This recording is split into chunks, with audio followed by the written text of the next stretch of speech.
Marcus Aurelius was the most powerful man on earth. He commanded armies, ruled millions, and faced tragedy after tragedy. And through all of it, he wrote one thing over and over in his private journal: you cannot control what happens. You can only control how you respond. Now, 14 centuries later, that exact same idea is at the heart of one of the most profound concepts in Islam. It's called Sabr. And today, I'm going to show you why these two ideas are so close, and where Islam takes it somewhere Stoicism never could. Stay with me. This is going to shift how you see both. Marcus Aurelius lived from 121 to 180 CE. He wasn't just a philosopher. He was a ruler, and a deeply conflicted one.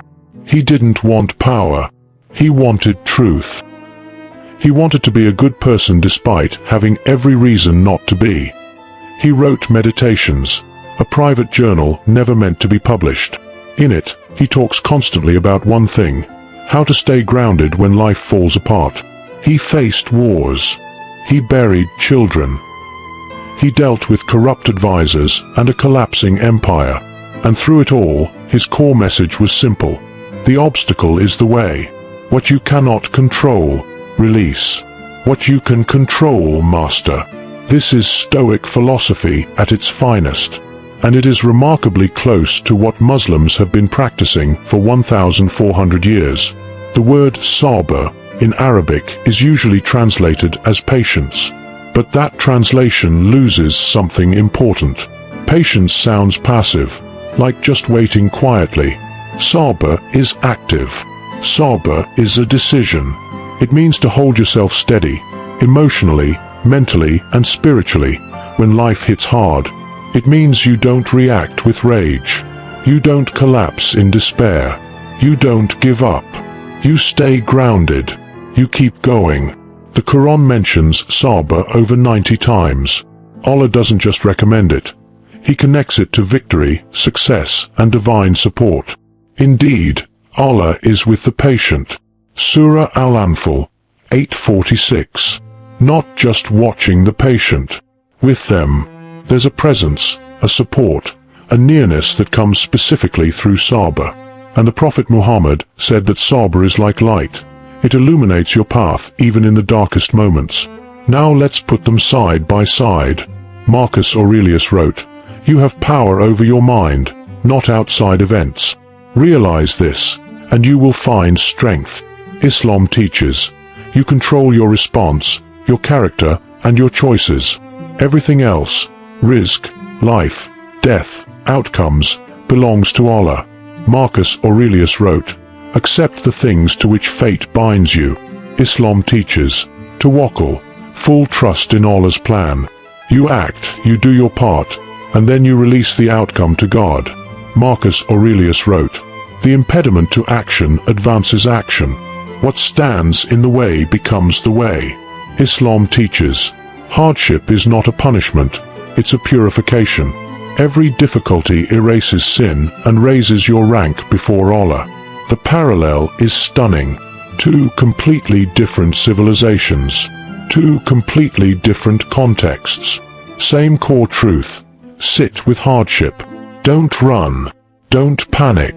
Trust the process. Here's where it gets really interesting. Stoicism is philosophy.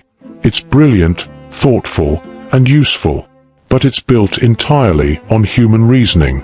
And human reasoning has limits. Stoicism can tell you how to respond to suffering. It cannot tell you why your suffering matters to the universe. Islam gives you the why. When a Muslim practices Sabr, they're not just managing their emotions. They're worshipping. They're in a direct conversation with the Creator who designed them, loves them, and is fully aware of every tear they've ever shed. The Prophet said, "No fatigue, illness, anxiety, sorrow, harm, or sadness afflicts a Muslim, even a thorn that pricks him, except that Allah expiates some of his sins because of it."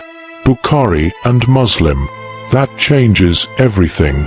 Stoicism says, your suffering is neutral. Your response gives it meaning. Islam says, your suffering is already meaningful. Allah assigned it to you. He saw it before you were born. and he promised it will not be wasted. One framework gives you control of your mind. The other gives you peace in your soul. Marcus Aurelius spent his entire reign searching for peace. He came close, but the Quran had the answer he was missing, that behind the hardship, there is a God who is not absent. We are living through an era of mass anxiety. People are overwhelmed, burnt out, and running from silence. Stoicism is trending because it gives people a framework to cope, and that's genuinely valuable. But if you've been drawn to Stoicism, I want you to know, you might be standing one step away from something much more complete. Islam doesn't ask you to abandon reason.